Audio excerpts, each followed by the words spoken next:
स्वागत है आपका एक बार फिर ब्रेक के बाद और आप देख रहे हैं हमारा खास प्रोग्राम हल्का हलचल। इस खास प्रोग्राम में हम आपको सुबह सुबह आपके हल्के में लाइव लेकर जाते हैं और बताते हैं कि आज आपके हल्के में क्या कुछ हलचल होने वाली है। तो चलिए सबसे पहले आपको लिए चलते हैं फरीदाबाद, जहां से हमारे संवाददाता मोनू पांचाल हमारे साथ जुड़े हुए हैं।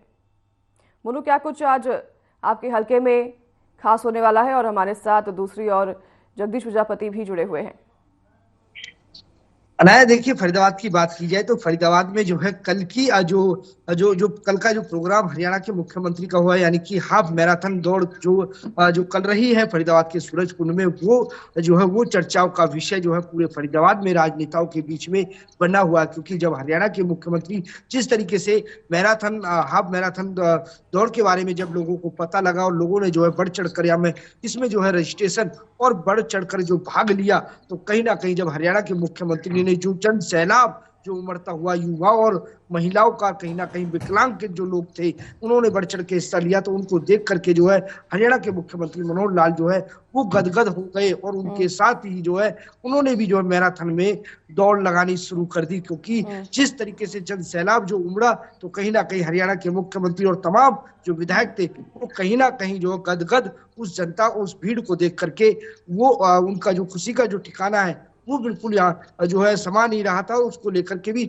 जब हरी झंडी दिखाने के बाद जो है हरियाणा के मुख्यमंत्री ने भी जब फरीदाबाद के रोड पर जो दौड़ लगानी शुरू करी, तो कहीं ना कहीं जनता के बीच में और कहीं जब युवाओं के बीच में कहीं ना कहीं हरियाणा के मुख्यमंत्री एक चर्चा के विषय जरूर बन गए हैं। क्योंकि उन लोगों का ये कहना कि जब हरियाणा के मुख्यमंत्री भी जो है फरीदाबाद पर जो है हाफ मैराथन दौड़ में जो है जब दौड़ लगाई, तो कहीं ना कहीं उनका भी जो हौसला है वो पूरी तरीके से बुलंदियों पर जा पहुंचा। इस तरीके का जो विषय है, वो चर्चाएं हैं, वो हरियाणा के मुख्यमंत्री को लेकर के चल रही हैं। वही राजनीति की बात की जाए तो अनाया, जिस तरीके से 2024 के लोकसभा चुनाव यानी कि अप्रैल के लास्ट तक जो है चुनाव जो है वो स्टार्ट हो जाएंगे, तो उसको देखते हुए तमाम जो विपक्ष नेता हैं, जो विपक्ष पार्टियां हैं, या चाहे वो बीजेपी पार्टी की बात कर ली जाए, तो तमाम जो हरियाणा की जितने भी विधानसभा हैं उनमें जो है लोकसभा को लेकर के तमाम 90 के 90 विधानसभाओं में जो है कार्यालय यहाँ पर खोले गए हैं और तमाम जनता के बीच में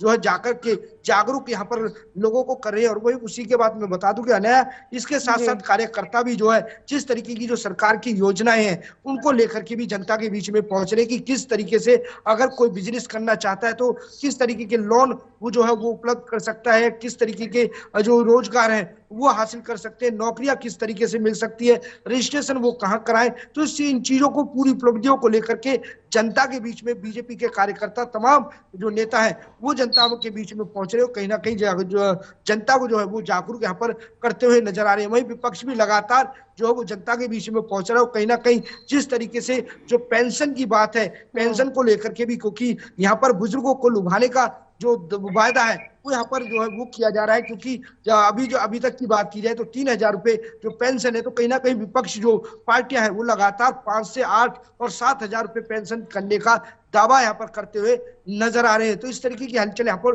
देखने को मिल रही है। अनया, इसके साथ साथ मैं बताऊं, अगर मौसम की बात की जाए तो मौसम को लेकर के भी यहाँ पर देर रात जो है काफी तेज जो है वो बारिश रही है। और उसके साथ साथ पूरा आधे फरीदाबाद में की जाए तो कुछ हिस्से में फरीदाबाद के में ओलावृष्टि यहाँ पर होने की जो है वो आसार बताए जा रहे हैं। और उसके साथ साथ पूरी रात जो है वो बारिश जो रही है, और कहीं ना कहीं आम जन को इस बारिश से जो है वो लोगों को परेशानियों का सामना करना पड़ रहा है। जी अनाया। जी मोनू, लौटूंगी आपके पास। प्रवीण आहूजा हमारे साथ जुड़े हुए हैं, हमारे संवाददाता। प्रवीण, क्या कुछ खास आज आपके हल्के में होने वाला है?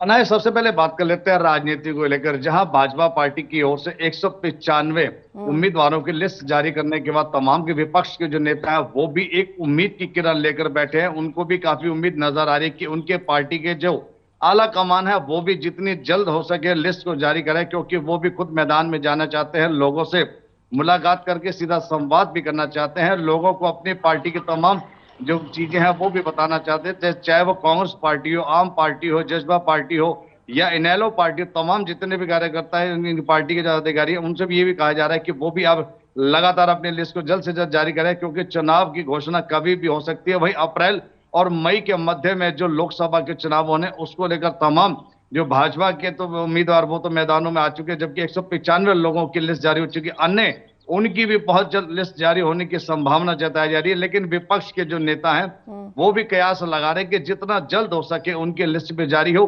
ताकि वो भी मैदान में जाकर लोगों से बातचीत कर सके। इसको लेकर तमाम जो कार्यकर्ता है उनमें भी एक उमंग और एक उत्साह और एक जोश देखा जा रहा है, क्योंकि 5 वर्ष के बाद ये उत्साह आता है और उसको कहीं ना कहीं लोगों से जोड़ने का प्रयास किया जा रहा है कि कहीं ना कहीं उनके कैंडिडेट जो है, उम्मीदवार हैं, जो टिकट लेकर आएंगे वो जीत कर जाएंगे लोकसभा में, कहीं अपनी जो जनता की जो बातें हैं वो लोकसभा में रख पाएंगे और उनके कहने के काम भी पूरे हो पाएंगे। तो इन सब चीजों को लेकर जो भी कार्यकर्ता है उनमें भी काफी जोश देखा जा रहा है और तमाम क्षेत्रों में चर्चाओं का जोश भी बना हुआ है। चर्चाएं चलती रहती है, जहां भी नुक्कड़ सभाएं होती है, चाहे वो चाय की दुकान हो या अन्य स्थान हो, वहां तमाम जो कार्यकर्ता इस तरह से बैठ के अपने अपने नेताओं की बातें करता है कि किसी तरह हमारे नेताओं को टिकट मिल जाए तो कहीं हम जाकर अपने नेता के साथ जाकर क्षेत्र में उनके साथ वोट मांगने का काम करें। वही बात कर लेते हैं मौसम को लेकर। मौसम विभाग की जो जानकारी दी गई थी, लगातार 3 दिन बरसात बताई गई थी, उसी तरह पलवल जिले में भी बीती रात भारी वर्षा देखी है, झमाझम बारिश देखी गई है। किसानों के लिए तो चिंता का विषय तो बन चुका है, लेकिन पूरे क्षेत्र में जो है जल भराव हो चुका है। लोगों को आने जाने में काफी दिक्कत का सामना करना पड़ रहा है क्योंकि बारिश बहुत ज्यादा हुई है। लेकिन चिंता का विषय यह कि जहां एक और जिसे कहते हैं कि फसल जो है बिल्कुल पकाव की स्थिति में आने वाली है और वहीं जो सरसों की फसल है वो कटाव की उसमें इंतजार में कटने की तैयारी में थी, लेकिन अचानक भारी बारिश के कारण सरसों को भी नुकसान हो सकता है। और जो गेहूं की फसल है उसके लिए भी किसानों को चिंता का विषय बन गया है कि अगर लगातार इसी तरह से बारिश आने वाले समय में भी रही तो कहीं ना कहीं किसानों को इस फसल के लिए काफी खामियाजा उठाना पड़ेगा। और अगर दाना पूरा ठीक से ना पक पाया तो स्वाभाविक आने वाले लोगों को भी, जो गेहूं खरीद करके जो लोग जो घरों में खाना बनाते हैं, तो उनके लिए भी काफी दिक्कत का सामना करना पड़ेगा। जी अनाया, ये मौसम का जो है अलर्ट कब तक के लिए जारी किया गया है? मौसम कब तक जो है ऐसा ही रहने वाला है और कब मौसम के बदलाव की जो है अपेक्षा की जाए? जगदीश जी। अरे मौसम विभाग का कहना है कि मौसम परिवर्तनशील है क्योंकि ग्लोबल वार्मिंग बहुत पहले से जारी है, उसको लेकर सरकार भी चिंता में है, आम लोग भी चिंता में है कि ग्लोबल वार्मिंग के चलते हुए लगातार जो प्रदूषण की स्थिति बढ़ी है उस कारण ग्लोबल वार्मिंग बढ़ता जा रहा है। तो इसको लेकर तमाम लोग तो चिंता में है, लेकिन परिवर्तन है इस समय मौसम। जैसे कि आज भी मौसम बताया जा रहा है कि जरूर दिन में धूप खिलेगी, कहीं ना कहीं शाम होते होते फिर से मौसम में बदलाव देखा जा सकता है। और बीच में अभी तो मार्च का आगमन शुरू हुआ है और इसके बीच में भी लगातार आने वाले समय में भी बरसात की आशंका जताई जा रही है। मौसम विभाग का कहना है कि कहीं ना कहीं मार्च का महीना इसी तरह से ये मिक्स रहेगा कि कभी बरसात, कभी आंधी, कभी तूफान, तो इस तरह की आशंका जताई जा रही है। तो मौसम विभाग इसको लेकर समय समय पर अलर्ट भी कर रहा है, लेकिन किसानों के लिए बहुत नुकसानदायक है क्योंकि सबसे बड़ी बात है कि गेहूं की फसल जो है वो अब पकाव की स्थिति में आने लगी है। अगर थोड़ा सा तापमान अगर थोड़ा सा मिलता है तो कहीं ना कहीं गेहूं की फसल पकेगी और कहीं वो कटाई के समय में आएगी, क्योंकि अप्रैल और मार्च के मिड में तो ये फसल कटाई आरंभ हो जाती है। तो उसको लेकर चिंता बहुत ज्यादा बन चुकी है। जी अनाया।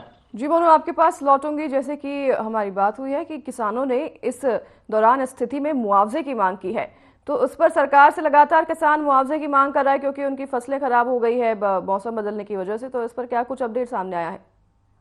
अनाया, देखिए, अगर जिस तरीके से लगातार जो बारिश और तूफान जो आता हुआ दिखाई दे रहा है और कहीं ना कहीं जिस तरीके से कई जिलों में जो है वो नुकसान जो है वो किसानों का हुआ है, तो कहीं ना कहीं किसानों का यही कहना है कि जिस तरीके से मुआवजा जो सरकार देने का वायदा यहाँ पर करती है वो मुआवजा उनको दिया जाए, क्योंकि जो है वो पूरे 6 महीने से जो है पूरा इंतजार करते हैं कि उनकी जो है फसल उनको बोई है और उसको जो कट करके मंडी में जाएगी उनको पैसा मिलेगा। तो इस तरीके की तमाम चीजों को लेकर के भी कहीं ना कहीं किसान अब जो है सरकार से गुहार लगाते हुए जरूर दिखाई दे रहे हैं कि उनकी फसल पूरी तरीके से बर्बाद होती हुई जो है वो दिखाई दे रही है। कि जिस तरीके से अनुमान लगाया जाता कि जो एक किले की बात की जाए तो जिस तरीके से 43-45 जो क्विंटल है जो नाज होता है, तो उसको लेकर के भी अब कहीं ना कहीं वो नाज जो है 30 से 35 टन जो रह जाएगा। तो इसको लेकर के जो खामियाजा जो नुकसान हुआ है उसकी भरपाई सरकार करे। तो इसको लेकर के भी जो किसान है वो लगातार जो है पोर्टल पर जो है रजिस्ट्रेशन कराने का काम यहाँ पर